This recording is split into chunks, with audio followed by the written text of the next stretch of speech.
Ô, Levi, vem cá, você tem que vir aqui. Você tá aqui na frente, gargarejo aí. Vem, vem. Se você não vier, eu não posso começar. Vamos? É exatamente sobre isso. Vem aí. Exatamente, sobre isso aí. Vai avisar lá que eu preciso dela aqui, viu, mano?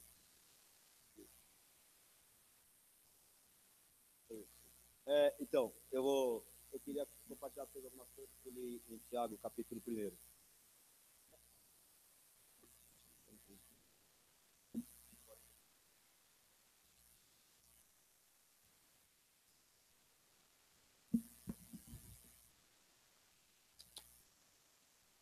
Tiago, capítulo 1.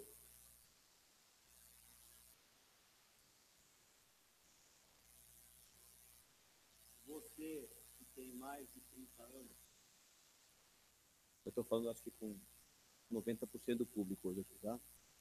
Você que tem mais de 30 anos, você está obrigado a pegar essa palavra de hoje e compartilhar com alguém que tenha menos de 30 anos, tá bom? Pode ser em casa com o filho, com a filha, e pode ser com tudo que você encontrar pelo caminho, tá? Porque alguns de nós aprenderam isso aqui que nós vamos falar, mas outros que precisam ouvir de alguma forma não estão aqui agora. Eu queria compartilhar com vocês capítulo 1, versículo 19 até o 27, tá? Diz assim: assim, meus queridos irmãos, tende esses princípios em mente. Toda pessoa deve estar pronta para ouvir, mas tardio para falar e lento para se irar, porque a ira do ser humano não é capaz de produzir a justiça de Deus. Portanto, livrando-vos de todo tipo de impureza moral e aparência de maldade, recebei humildemente a palavra em vós implantada, a qual é poderosa para salvar a vossa vida. Sede praticantes da palavra e não simplesmente ouvintes, iludindo a vós mesmos. Porquanto, se alguém é ouvinte da palavra e não praticante, é semelhante a um homem que contempla o próprio rosto no espelho e depois de admirar a si mesmo, sai e logo se esquece da sua aparência. Porém, a pessoa que observa atentamente a lei perfeita, a lei da liberdade, e nela persevera, não sendo ouvinte negligente, mas praticante zeloso, será muito feliz em tudo o que empreender. Se alguém se considera religioso, mas não refreia a sua língua, engana-se a si mesmo. Sua espiritualidade não tem valor real algum. A religião que Deus, nosso Pai, aceita como sincera e imaculada é esta: cuidar dos órfãos e das viúvas em suas dificuldades e, especialmente, não se deixar corromper pelas filosofias mundanas.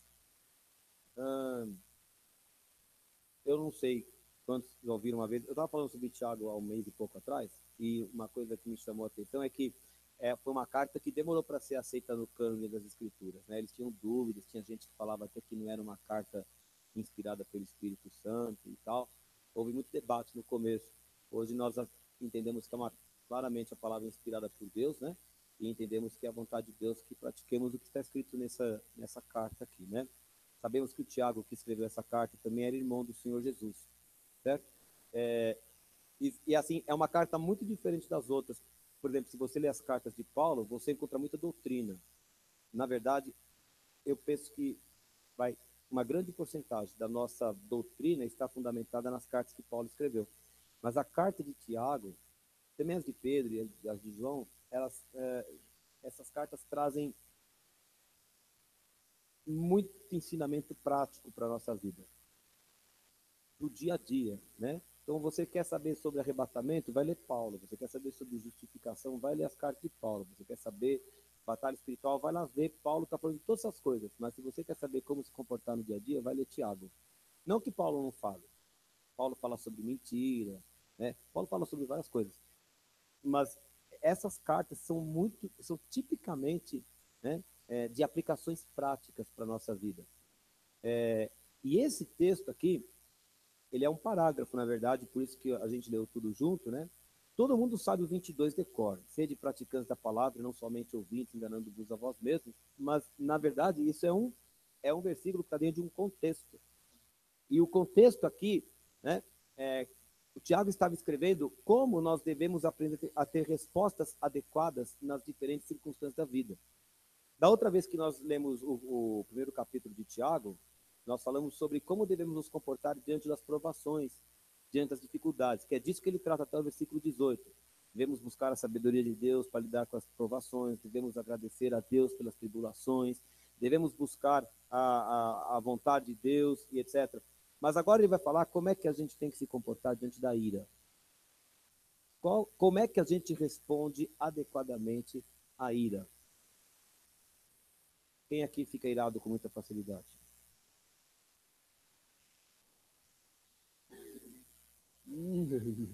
Lição de casa. Copiar o capítulo de Tiago 3 vezes. De joelho, calma. Até aí. Então, o Tiago que vai aqui vai lidar com a ideia de como é que a gente lida com a ira. Como é que a gente trabalha com a ira, porque nós, às vezes, somos muito temperamentais e temos a tendência a olhar assim, né? E ele traz alguns princípios. Eu queria começar com o princípio do ouvir, né? Então, o versículo 19 e 20 fala assim: meus queridos irmãos, tende esses princípios em mente. Toda pessoa deve estar pronta para ouvir, mas tardia para falar, e mais tardia ainda para se irar. Né? Tem uma ordem. Todo mundo gosta de falar, poucos gostam de ouvir. É uma dificuldade, né? É uma dificuldade para todos nós. Tanto quando eu estou sendo repreendido, alguém vem me repreender, eu não gosto de ouvir. Como muitas vezes alguém vem me explicar alguma coisa que eu estou perguntando, e eu também não tenho paciência de ouvir até o final. Mas a Bíblia fala que eu tenho que aprender a ouvir. Ouvir. Né? A sabedoria popular, não a de Deus, diz que Deus colocou 2 ouvidos e uma boca na nossa cabeça, que é para ouvir mais e falar menos. Né? Mas a gente gosta mesmo de falar, né? E tem uns versículos muito interessantes em Provérbios. Alguém lê para mim Provérbios 18, 13. Olha o que a Bíblia fala sobre falar muito rápido.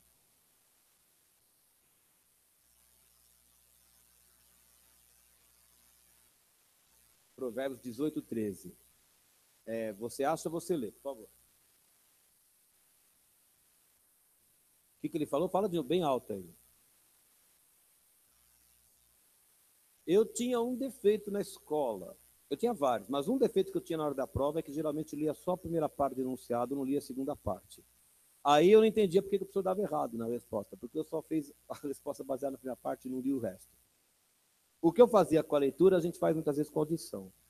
A gente ouve metade da frase, 15% da frase, e já acha que sabe tudo o que vai ser dito. A Bíblia fala que essa é uma atitude estúpida. E que a gente tem que aprender a ouvir até o fim. Um dia você vai aconselhar a gente, um dia você vai levar a repreensão. Todo mundo leva a repreensão, todo mundo aconselha a gente. Nos 2 casos, a gente precisa aprender a ouvir até o fim. Sabedoria popular fala, para bom entendedor, meia palavra basta. Mas a sabedoria de Deus fala que eu tenho que aprender a ouvir até o fim. Eu não posso me contentar com a meia palavra. Eu tenho que ir até o fim. Às vezes, quando a gente se acostuma muito com o discurso, com a oralidade, né? Às vezes é possível você ouvir um pregador começar um texto, você até já sabe onde ele vai terminar. Acontece ou não acontece com você? A gente pressupõe, né? Se eu vou a uma palestra lá na escola, alguém começa a falar alguma coisa, eu acho que eu já sei onde vai terminar o discurso. E geralmente é isso mesmo. Mesmo assim, a palavra do Senhor me exorta a aprender a ouvir até o fim. Ouça até o fim. Seja pronto para ouvir e tardio para falar, né? E tem um jeito certo de falar. Provérbios 15, 1. Leia lá, outra pessoa. Provérbios 15, 1.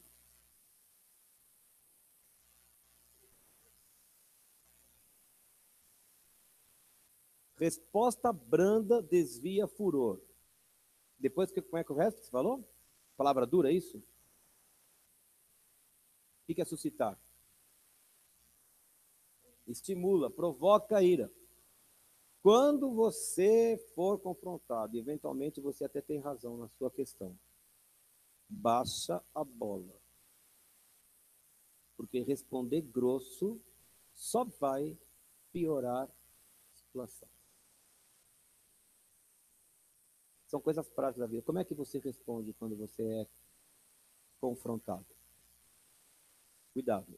Eu disse, como é que você responde quando você é confrontado? Todo mundo é confrontado um dia. Meu coordenador na escola me confronta se eu errar o prazo, se eu não atender aos parâmetros para a entrega das provas. Ele me confronta. Como você reage quando você é confrontado?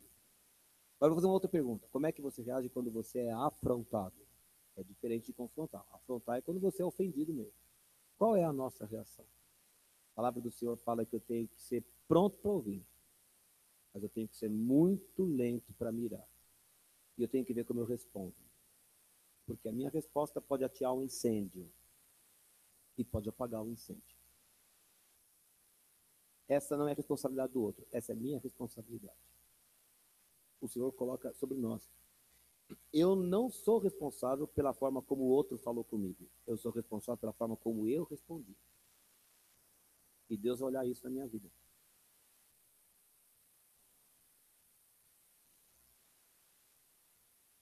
E o versículo 20 vai mais longe ainda. Ele fala que a ira do ser humano, quer dizer, essa resposta agressiva, essa resposta, cala a boca, eu sei o que eu estou fazendo, que é, mano? Essa resposta, que significa mais ou menos, me deixe em paz, entre outras, você pode interpretar de várias formas, né? Mas essa é a interpretação possível, né? A Bíblia fala que essa resposta nunca é capaz de produzir a justiça de Deus. No versículo 20. Às vezes, até quando a gente quer fazer a vontade de Deus, às vezes, até quando a gente quer defender os valores de Deus, se a minha resposta for em tom de ira ou com sentimento de ira, eu não conseguirei estabelecer a verdade de Deus em lugar nenhum, porque a minha atitude se interpõe e funciona como obstáculo. Deus não me dá opção. Deus espera de mim a mansidão sempre. Mas aqui o texto está falando das pessoas que eventualmente estão andando de forma equivocada e são confrontadas. Meu pai me dizia, quando eu era bem mais jovem, que é engraçado que é uma coisa que eu nunca percebia. Eu nunca percebia isso.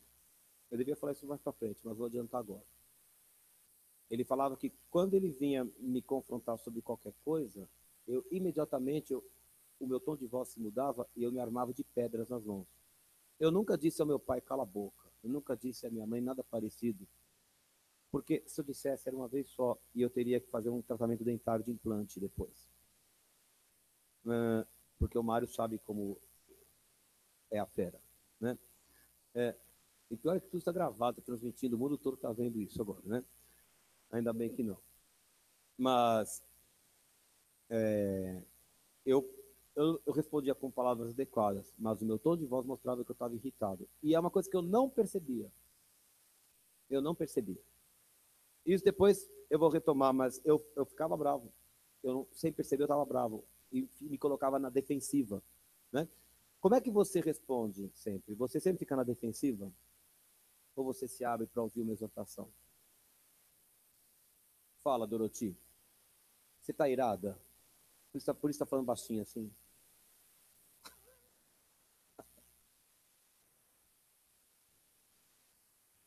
Hum.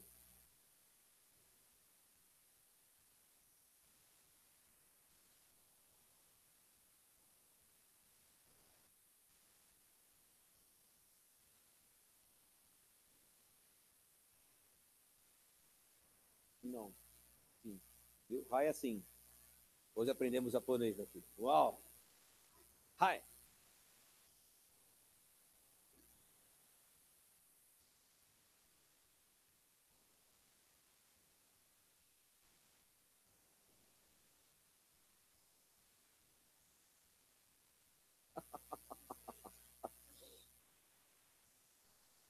A gente fica, eu não sei, né? Mas a gente fica muito irritado às vezes. Às vezes dentro da igreja, né? Quando, sei lá, no ministério, alguém fala, chama atenção.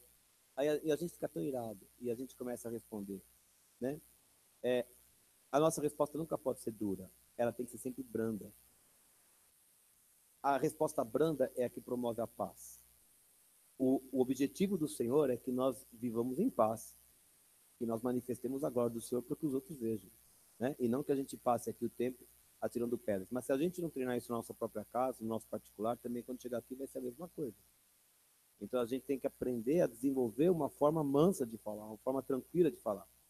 Então, a ira humana não é jamais capaz de produzir a justiça de Deus.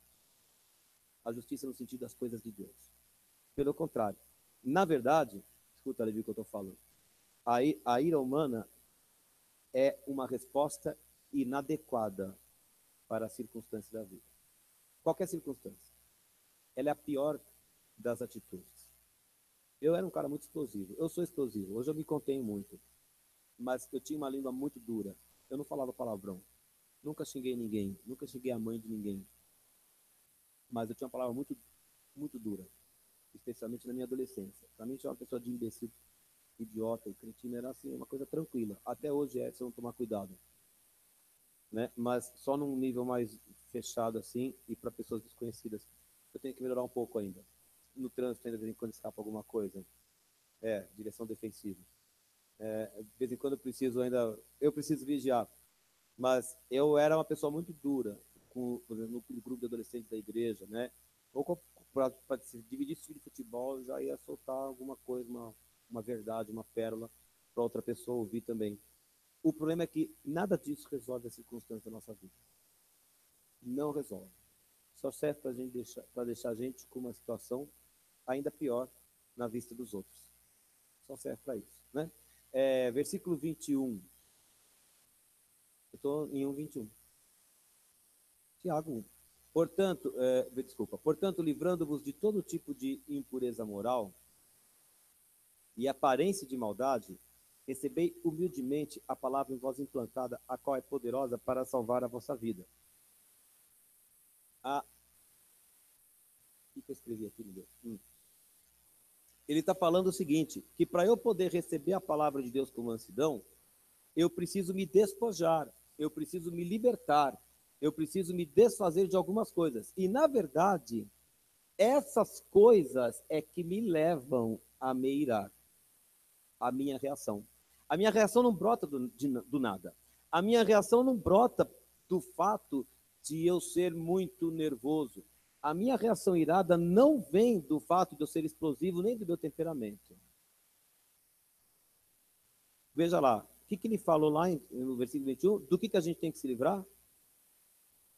De todo tipo de impureza e do acúmulo de maldade. A impureza aqui pode ser tanto a impureza moral no sentido sexual, como qualquer tipo de coisa que seja contrária à moral de Deus. Quando a gente se carrega, quando a gente se reveste de uma moralidade diferente da moralidade divina, e quando a gente se enche da maldade do mundo, o escudo que a gente tem para se defender nessa maldade é a ira. Quando alguém começou a gritar e a xingar e a afrontar com as palavras, na verdade ela está apenas levantando uma parede para esconder a maldade que está dentro dela. A gente se ofende com as palavras do outro. A gente tem que ter pena do que está acontecendo dentro do outro, que levou aquelas palavras. O que ele estava falando é isso. É necessário. Então, eu sou uma pessoa que explode com a cidade, eu falo cobras e lagartos para todo mundo, etc. A Bíblia está dizendo que eu tenho um tipo de impureza e eu tenho um tipo de maldade do qual eu preciso me livrar para que eu possa acolher a palavra. A palavra de Deus existe dentro de mim. Eu posso ter lido a Bíblia 20 vezes. Eu posso conhecer vários versículos bíblicos. Mas se o meu coração está impregnado da maldade, a palavra de Deus não vai fazer a menor diferença. Será impossível eu gerar frutos a partir dessa palavra. Então eu preciso entender qual é a maldade que está dentro de mim para poder me libertar dela. E aí eu posso, então, receber essa palavra. E essa palavra tem que ser acolhida. Não sei se a sua palavra fala em mansidão. A minha fala em humildemente. Com mansidão, né? Eu tenho que acolher a palavra de uma forma humilde. Então, quando a Dorothy fala, Rai,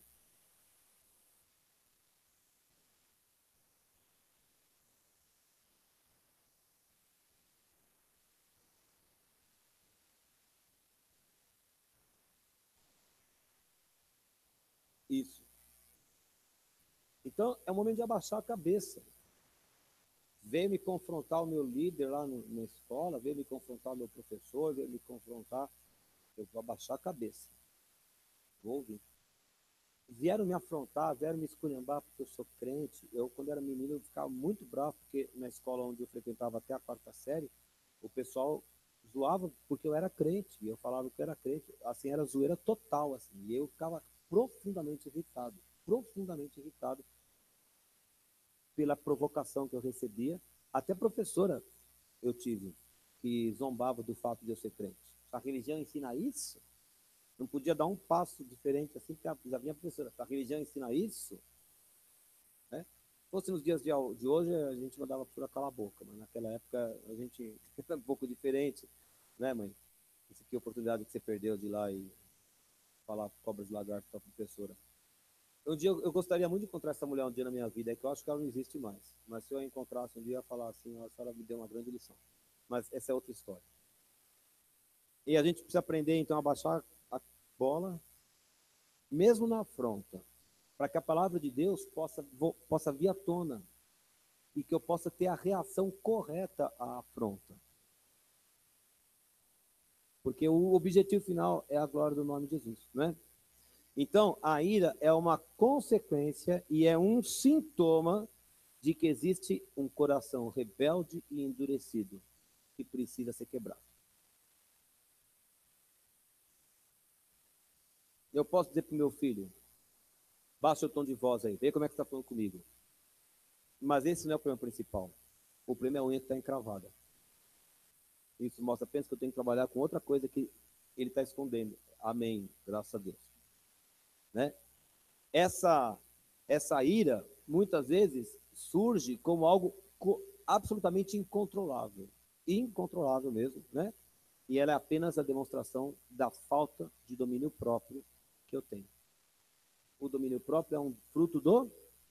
Então, quando eu comecei a gritar, por isso que acho que Paulo que fala em Efésios, longe de vós longe de vós, fica longe, não tem nada a ver com as coisas de Deus. Não tem nada a ver. Então, pronto para ouvir, tardio para falar e mais tardio ainda para se irar. Vai colocar tudo diante de Deus, né? Moisés uma vez perdeu a cabeça. A Bíblia fala que Moisés era o homem mais manso que houve sobre a terra, né? Os próprios irmãos foram confrontar um dia, Calé, eu penso que é só você, Deus fala comigo também, eu sou profetisa, eu sou sacerdote. E Deus tomou a defesa de Moisés porque ele era muito manso, né? Você conhece a história de Miriam leprosa. Mas um dia Moisés perdeu a cabeça. Um dia ele estava irado mesmo. Falou, e aí, seus rebeldes? Foi essa palavra. E não estava errado, viu? Eles eram rebeldes mesmo. Moisés não disse nenhuma mentira sobre o povo. E aí, seus rebeldes? Vocês acham que eu vou ser capaz de tirar água da pedra? E bateu na pedra. Mas não era para bater. Era para falar. Então a gritaria, a ira de Moisés se colocou à frente da ordem de Deus. Deus foi fiel com Moisés.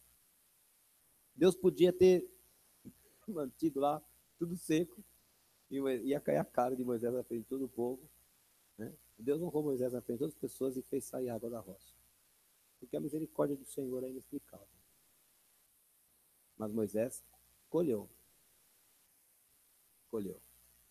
Porque ele se deixou, no momento ele deixou que a ira tomasse conta. Né? Então, se foi assim com Moisés, não vai ser diferente com a gente. Então, que a gente aprenda a lidar com a ira. Então, como lidar com a ira? Aí é que veio o versículo 22, que a gente gosta de citar. Né? Vamos do 22 até o 25.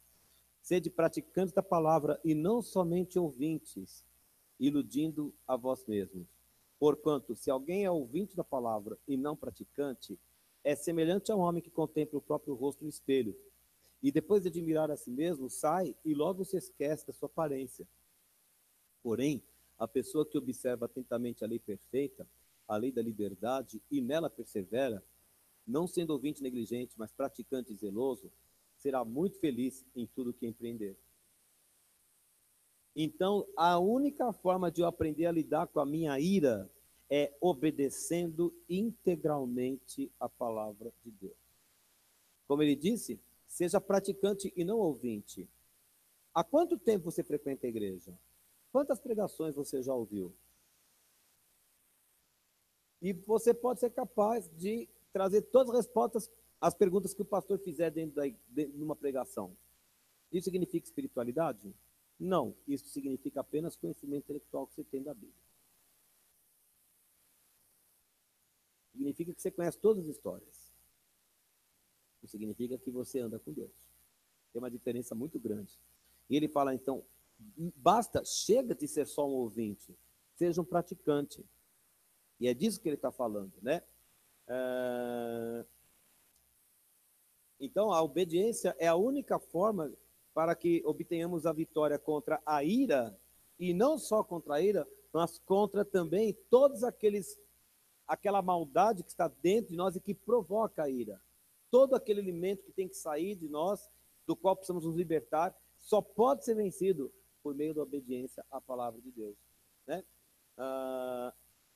Quando nós vivemos em desobediência à palavra, nós estamos produzindo, na verdade, auto-engano. Eu não estou enganando ninguém. Eu não estou enganando a ninguém. Na verdade, o pastor Mário, lá na Igreja do Brás, tinha uma frase muito interessante, né? Ele falava assim, eu posso enganar muitas pessoas por muito tempo. Eu posso enganar algumas pessoas por algum tempo. Eu não posso enganar a Deus em tempo nenhum. E ele falava isso em algumas pregações. E eu ficava ouvindo, puxa, profundo, né? Então eu vou repetir, porque eu vou acrescentar, viu? Olha só, eu posso enganar muitas pessoas por muito tempo. Eu posso enganar algumas pessoas por algum tempo. Eu posso enganar Deus por tempo nenhum. E agora eu vou acrescentar, eu posso enganar a mim mesmo o tempo todo. Quando é que eu engano a mim o tempo todo? Quando eu penso que porque eu vou muito à igreja, que porque eu vejo muita pregação, que porque eu decoro os versículos bíblicos do Gênesis Apocalipse, porque eu participo de vários ministérios, quando eu penso que esses são os motivos que garantem a minha espiritualidade. Eles não garantem nada, eles só garantem um conhecimento intelectual. Essa vida espiritual baseada no conhecimento que eu tenho das palavras é uma espiritualidade fugaz, passageira. Por isso que ele compara a alguém que olha no espelho. Eu olho no espelho, a Bíblia é um espelho. A Bíblia diz como eu devo me comportar, eu olho aqui no espelho, eu vejo que o meu cabelo está desalinhado, o óculos está torto, preciso fazer a barba. Mas enquanto eu estou olhando no espelho, eu posso ficar incomodado com a minha imagem. Mas depois que eu virei as costas, nem saí do banheiro ainda, eu já esqueci qual era a minha imagem no espelho. E é assim que funciona mesmo. Enquanto eu estou olhando lá de manhã, eu falo, meu cabelo está em pé aqui ainda. Aí eu fico lá passando pente com água quente e tal, não sei o quê. Mas a hora que eu descer a sala, eu já não lembro mais se o cabelo está em pé. E aí quando eu penso, quer saber? Agora vai em pé mesmo. Não vou voltar lá para ver. E a gente faz isso na vida espiritual. Quando a gente lê e fala, isso aqui eu preciso mudar. Mas quando a gente sai ali pela porta, ou quando dá a bênção e a gente abraça os irmãos, já foi. Já esquecemos o que tem que mudar em nossa vida. Então, essa é uma espiritualidade passageira, fugaz e é ilusória. A gente se engana. A gente se engana. Conclusão. Como a gente se engana, nós continuamos com todo aquele material sujo aqui dentro. E quando a gente é provocado naquilo, ele se manifesta em forma de explosão irada. Por isso que a gente bate as portas lá em casa, fica sem falar com o outro 3 meses. Cada um exprime a ira de um jeito, né? Mas a ira humana nunca é capaz de promover a justiça de Deus. Se eu quiser estabelecer as verdades do reino, eu preciso me desapegar disso. E daquela maldade que está dentro de mim. Né? Ao contrário, versículo 25, né? Porém, a pessoa que observa atentamente a lei perfeita, lei da liberdade, e nela persevera, não sendo ouvinte negligente, mas operoso praticante zeloso, será feliz em tudo que empreender, né? Então, Eu tenho que obedecer à lei perfeita, que é a lei de Deus. E olha que bonito, o Tiago chama isso de lei da liberdade. O jovem procura liberdade. Lá na escola, o que eu mais escuto é isso. Eu quero ser livre, eu quero ser livre. E eu digo para eles, Pedro vai lembrar disso, o Shen vai lembrar, a Lia também, quem já teve aula comigo vai lembrar. Eu sempre desenho um guarda-chuva. Eu desenho muito mal, tá? Mas dá para lembrar que é um guarda-chuva. O conceito que eu tenho de liberdade é a liberdade é um guarda-chuva. Aquela área do guarda-chuva é onde eu posso transitar. A liberdade como o mundo prega não existe em lugar nenhum. Você é livre para fazer o que você quer? Você é livre para fazer o que você quer? Você é? Mãe, a senhora que já é mais decana aqui, quase centenária. Você é livre para fazer o que quer? Então, essa liberdade que os jovens falam, eu quero ter isso, eu quero ser como... Isso não existe. Não existe. A gente ganha autonomia dentro da família, a gente se cobre de responsabilidades com o Estado, com a família que a gente forma. A gente só tem responsabilidade. Quanto mais velho fica, pior. É ou não é? Esse conceito de liberdade que eles pregam lá fora é uma mentira. Liberdade é aquela autonomia que eu tenho para andar debaixo da proteção que a autoridade me coloca. E eu falo, eu sou livre para entrar na minha aula, eu posso mostrar um filme, posso mostrar uma música e aplicar alguma coisa lá, mas se eu ficar passando jogo de futebol ali, não vai dar certo. Não, não sou pago para isso. Então eu tenho uma liberdade, mas mesmo essa liberdade é vigiada, porque existem parâmetros. Dentro dessa liberdade, quando eu ando dentro dos parâmetros, ninguém pode jogar pedra em mim, porque eu estou protegido. Agora, eu não quero andar embaixo do guarda-chuva. Tudo bem, mas se passarinho fizer cocô na minha cabeça, eu não posso me queixar depois. A escolha foi minha. Esse é o conceito de liberdade. E a Bíblia, o Tiago chama a palavra do Senhor de lei da liberdade, porque eu sou livre mesmo. Eu sou livre porque eu ando em obediência à palavra de Deus. E eu sou livre porque, em obediência à palavra de Deus, eu sou livre inclusive do pecado, da maldade. E eu consigo promover o reino de Deus. A única liberdade que o crente conhece é a da obediência. Não é engraçado isso? Deus fala, faça o que estou dizendo e você será livre. Não parece engraçado isso? Parece um paradoxo. Eu quero fazer o que eu quero, mas eu vou ser escravo do pecado. Então a lógica do Senhor é o contrário, né? Então para eu lidar com a ira, eu tenho que entender que há dentro de mim uma vontade enorme de fazer tudo aquilo que é contrário à vontade de Deus. Eu preciso me desapegar dessa vontade e Deus vai trabalhar com o meu coração, aplacando a minha ira. Minhas palavras serão melhores. Eu vou aprender a ouvir mais. Vou aprender a falar menos. Mas o problema não está nos outros, o problema está em mim. Eu é que tenho que mudar, né? E não somente eu alcançarei a liberdade, ele fala lá, quer ver? Não apenas eu ficarei livre, porque é a lei da liberdade, como também eu serei bem-sucedido em tudo que eu fizer. Quem quer ser bem-sucedido em tudo que realizar? Tem que perseverar na obediência à palavra do Senhor. Não tem outro caminho. Não tem outro caminho. É a obediência à palavra de Deus. O Senhor assegura o sucesso. Né? E aí então ele termina. Versículo 26, versículo 27. Esses dois versículos funcionam como um contraponto, um ao outro. Se alguém se considera religioso, mas não refreia a sua língua, engana-se a si mesmo. A sua espiritualidade não tem valor real algum. Acho que na sua Bíblia fala que a religião é vã, é isso?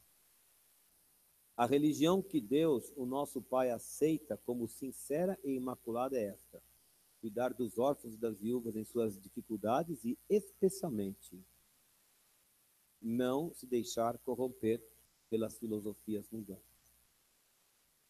Então ele está falando aqui, no versículo 26, né? Que quando eu não consigo conter a minha ira, e ela se materializa em forma de palavras, ou de qualquer outra forma, né? Se eu, aqui no caso, não referir à língua, é isso. Eu estou irado e começo a falar tudo que eu penso e ofender as pessoas. A minha espiritualidade é vã. Vã. Então, tomando aquele ponto que eu tinha largado lá, né? Meu pai falava, por que você está irritado? Por que você está irritado? Por que você está irritado? Né? Depois, quando caía, feio, aí ele falava, tá vendo? Por que que você, por que que você falava bravo? Porque você estava escondendo isso que está por trás. Então, quando a gente começa a se irritar muito, a gente precisa fazer um autoexame e ver assim, o que que você tem aí atrás, que está escondido, que está te levando a se colocar nessa defensiva, irada. Tem algo atrás aí que Deus quer livrar. Desarme-se, ouça mais. Deus está te libertando, Deus não está te mutilando. Ele está sempre libertando a gente, né? Eu não vou chamar isso de hipocrisia. Ele fala que a sua espiritualidade não tem valor real, e eu não vou dizer que é uma hipocrisia, viu, meu irmão? Porque a hipocrisia, para mim, é quando eu sei o que eu tenho que fazer e eu decido que eu não quero fazer. Ou quando eu digo aqui uma coisa e eu, de propósito, de caso pensado, quero dar uma outra aparência lá fora. Eu não, essa é a hipocrisia como eu entendo. Eu entendo mais com uma pessoa que se engana a si mesma. Ela acha que está bem com Deus. Ela tem uma espiritualidade. Lê lá, a sua religião, quando ele fala, a sua religião é vã. Aqui a minha versão fala, a sua espiritualidade não tem valor algum. Na mente dela, ela pensa que ela tem uma espiritualidade. Honestamente, ela acha que está servindo a Deus corretamente. Ela acha que ela está contribuindo para alguma coisa. Honestamente, ela acha que ela é salva, por exemplo. Não vou chamar de hipocrisia. Vou fazer diferente. A pessoa está se enganando. E precisam cair as escamas dos olhos para enxergar a sua situação verdadeira, real, se curvar diante do Senhor e falar, eu preciso de ajuda. Né? E por fim, né, a verdadeira espiritualidade se reveste de dois ingredientes, ou de dois elementos. Aí ele fala em cuidar de órfãos e viúvas, né? Que eu vou sintetizar com uma palavra. Dê uma palavra que possa sintetizar isso aí, cuidar de órfãos e viúvas. Que palavra a gente poderia usar para resumir isso aí?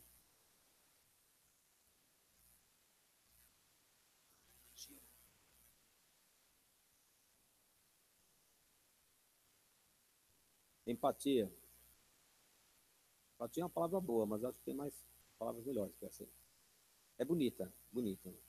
Amor, piedade é uma palavra boa também, mas amor acho que é mais forte. A verdadeira espiritualidade se reveste ou se compreende pelo amor que a gente tem.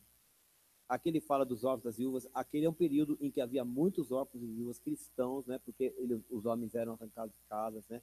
Eles estavam dispersos e muitos passavam necessidade. A atitude aqui era uma atitude de amor. E a segunda característica de uma boa espiritualidade, o que ele fala aí? Não se deixar, como é que fala? Não se contaminar com o mundo, pureza. Não se deixar corromper pelas filosofias mundanas, pureza. A verdadeira espiritualidade se manifesta sempre pelo amor e pela pureza. Pelo amor e pela pureza. Se eu me revisto de impureza, a minha tendência é me defender como? Partindo para gritaria, para estupidez, para ira.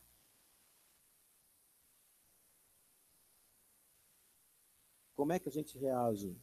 O apóstolo Tiago estava falando aqui sobre como responder adequadamente à ira. Né? A ira tem que ser colocada no seu lugar. A gente precisa aprender a se livrar da ira. É difícil, especialmente quando é o nosso calo que é apertado. Quando mexe nas coisas preciosas para nós. É muito difícil conter a ira. Mas a minha ira jamais será capaz de promover a justiça de Deus. Não vai sair bom resultado. E se eu quiser que haja bom resultado em qualquer embate que for, eu preciso me revestir do amor de Deus e da pureza. Para que eu consiga derrubar o muro que se coloca entre nós. Essa é a palavra do Senhor para hoje, né? Mesmo quando a gente tem razão. E muitas vezes a gente tem razão. Mas a vontade do Senhor é que a gente aprenda a ouvir. E que a gente põe um freio na boca. Porque muitas palavras. No muito falar, não falta transgressão. Começa a falar muito, vai falar besteira. Vai falar besteira, vai falar errado. Vai dar ruim. Né, como dizem aí. Então eu quis trazer, na verdade, isso aqui hoje em tom de devocional. Foi curtinho, foi rápido, né? Mas é uma carta prática. Carta prática é assim que funciona. A gente não tem que fazer grandes estudos, a gente tem que ver o que a palavra de Deus está falando e aplicar em nossa vida. Vamos fazer o seguinte, vamos orar hoje diferente aqui. Vamos orar em grupos pequenos. Podemos orar em grupos de 2 ou 3 pessoas, né? E cada um aí se apresentando de Deus, cuidando da sua ira, do seu coração. E deixa Deus ministrar aí. Vamos fazer assim hoje? Tá bom? Então vamos lá.